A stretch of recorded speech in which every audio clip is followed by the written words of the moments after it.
मोकळ आभाळ पंढरीची वाट चालू लागली पाऊल नाम गोड ओठी माऊली माऊली अंतरी भेटीची चाहुल मोकळ आभाळ पंढरीची वाट चालू लागली पाऊल नाम गोड ओठी माऊली माऊली अंतरी भेटीची चाहुल निघाली पाऊले दर्शनी ध्यास लागला पंढरी हो सयाउरात दाटली।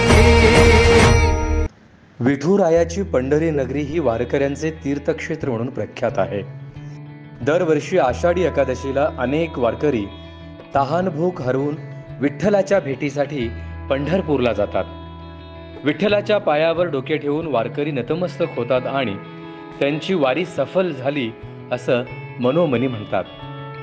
शेकडो वर्ष ही वारी अखंड सुरू आहे, ती या वारकऱ्यांच्या भक्तीमुळेच। आषाढ महिन्याची चाहूल लागताच अनेक वारकरी पंढरीकडे वाटचाल करू लागतात। काही वारकरी चालत दिंडीतून तर काही आषाढी एकादशीच्या 2 दिवस आधी पंढरपूर नगरीला भेट देतात। त्या लाखो लोकांच्या गर्दीत देवाच्या पायापर्यंत जायला मिळालं नाही तरी पंढरीत जाऊन आलो त्यामुळे विठ्ठलाला भेटला अशा अनेकांची भावना असते। अनेक वारकरी जेव्हा पंढरीकडे वाटचाल करतात तेव्हा विठोबा पंढरीत नाही तर तो आमच्या सोबत आहे, या वारीतच आहे असं ते म्हणतात।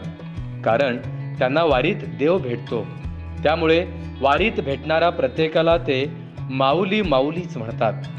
पण या पंढरी नगरीला पूर्वीपासूनच पंढरपूर हे नाव नाही आहे, त्याला वेगळ्याच नावाने संबोधलं जात होतं। नक्की काय आहे पंढरपूरचं पौराणिक नाव आणि त्यामागील गोष्ट आपण जाणून घेऊयात। पंढरपुरात पांडुरंग भेटतो म्हणून या गावाला, या तीर्थक्षेत्राला पंढरपूर असं म्हटलं जातं। त्याचप्रमाणे पंढरपूरचं पौराणिक नाव हे पंडरंगे असं होतं। स्कंदा पांडुरंग हा महात्म्य तही पांडुरंग हे विठ्ठलाचे पर्याय नाव म्हणून आलेले असले तरी मुळात ते क्षेत्राचेच नाव होते। पांडुरंग विठ्ठल हे काशी विश्वनाथ यासारखे नाव होते। काशी विश्वनाथ म्हणजे काशीचा विश्वनाथ, त्याचप्रमाणे पांडुरंग विठ्ठल म्हणजे पांडुरंग नामक क्षेत्रातला विठ्ठल असा अर्थ होतो।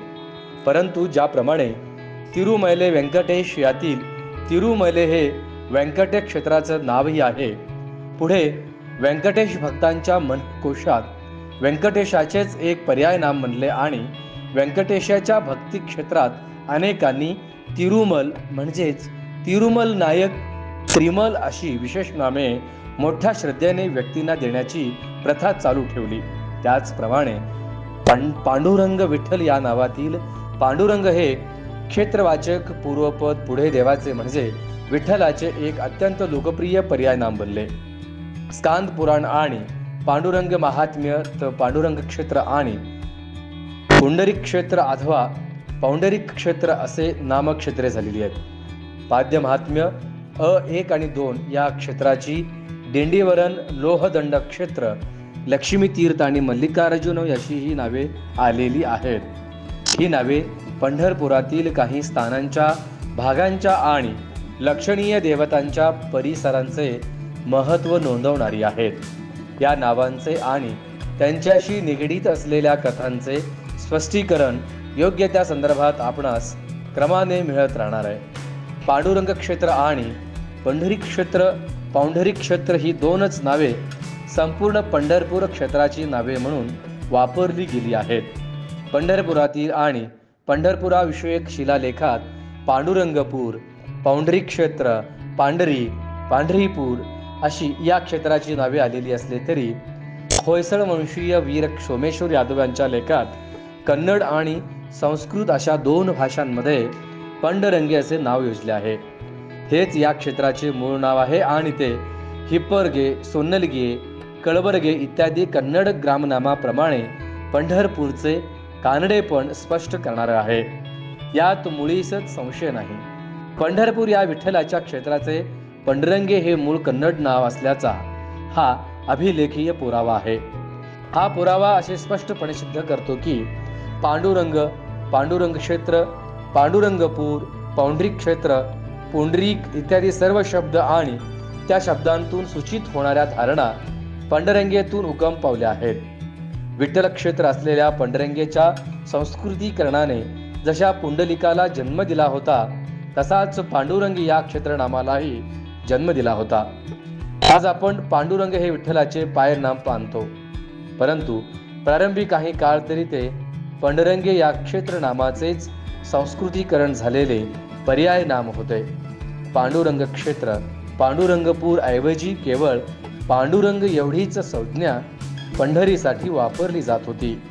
नामदेव गाथ्यात वाराणसी आणि पंढरी यांच्या महात्म्याची तुलना करणारा एक अभंग पंढरी महात्म्य गाण्याच्या निमित्ताने आलेला आहे. या अभंगात नामदेवानी पांडुरंग हा शब्द पंढरी क्षेत्र या अर्थाने अनेकदा वापरला आहे. ही माहिती प्राची ढेरे यांच्या श्री विठ्ठल एक महासमन्वय या पुस्तकातून घेण्यात आली आहे.